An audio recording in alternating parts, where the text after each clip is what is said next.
Hi, I'm Malcolm Street from Caravan World magazine. I'm standing in front of a Knaus Sun TI motorhome. They are built on the auspices of A-Van here in Australia to an Australian specification. Even the Fiat Ducato cab. They're built in Italy but then sent to Germany for the motorhome. This little motorhome has a GVM of 4.4 tonne, making it drivable on a normal car licence, and has a very good length of 7.5 metres or 24 foot 7 inches on the old scale. So that's a bit of a quick rundown, and now we'll show you some of its finer features, and there are quite a few of those.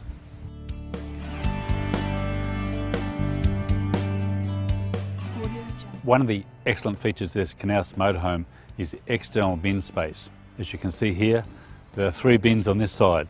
A small one behind the entry door, the gas cylinder bin for the 9 kilo cylinders, and this smaller bin behind me here. That's actually quite deceptive because it's a through bin and gives access to a much larger garage boot which you can get to from the other side. I'm standing beside what we might call the utilities bin. I reckon it's very clever. It comes with a mains power connection. The lead comes up underneath the motorhome and plugs inside. There's a valve for the grey water tank and the freshwater tank. The connections are underneath, but the valves are inside the bin, keeping everything as clean as it possibly can. One of the other great features about this Knaus motorhome are the keys. There were just 2. One for the Fiat cab and one for all the bins and the door. Very simple, very compact. Well, that's a bit of a look at the externals. Now let's go and have a look at the internals and see what a neat fit out this little motorhome really is.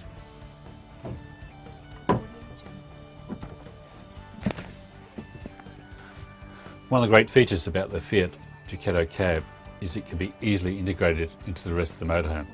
As you can see here, these swiveled cab seats turn around and they are at the same level as the seating and the table for the dinette. You can seat 4 or even 5 people here quite easily and in comfort.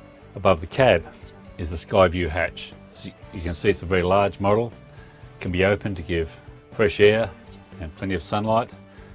If you don't want too much sun, you can pull one of the shades down. As you can see, I'm standing in front of the kitchen here. Quite a useful little area. Been designed in a bit of an L shape.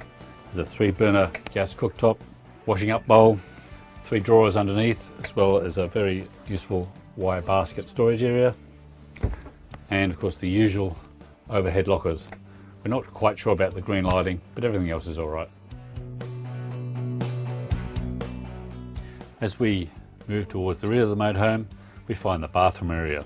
Hiding behind this door, cassette toilet and wash basin, complete with towel racks and everything else you might need. And behind me here, this very classy looking circular shower cubicle. Designed that way so it gives you space to shower but takes up a minimum amount of room. Well, as you can see, I'm in the bedroom. When you look from this angle, this bed looks very short, which it actually is, but it comes with a nice backrest, which you can use by day if you want to just sit on the bed and relax to read a book. By night, the bed pulls out so it extends flat and to a good length for sleeping. Audio Jungle. Well, that's a bit of a brief look at the interior. Quite clever, as you can see. It's now time for a test drive. One of the great features I like about the Ducato cab is just how easily the swivel seats turn around. Just watch. Ready for a test drive.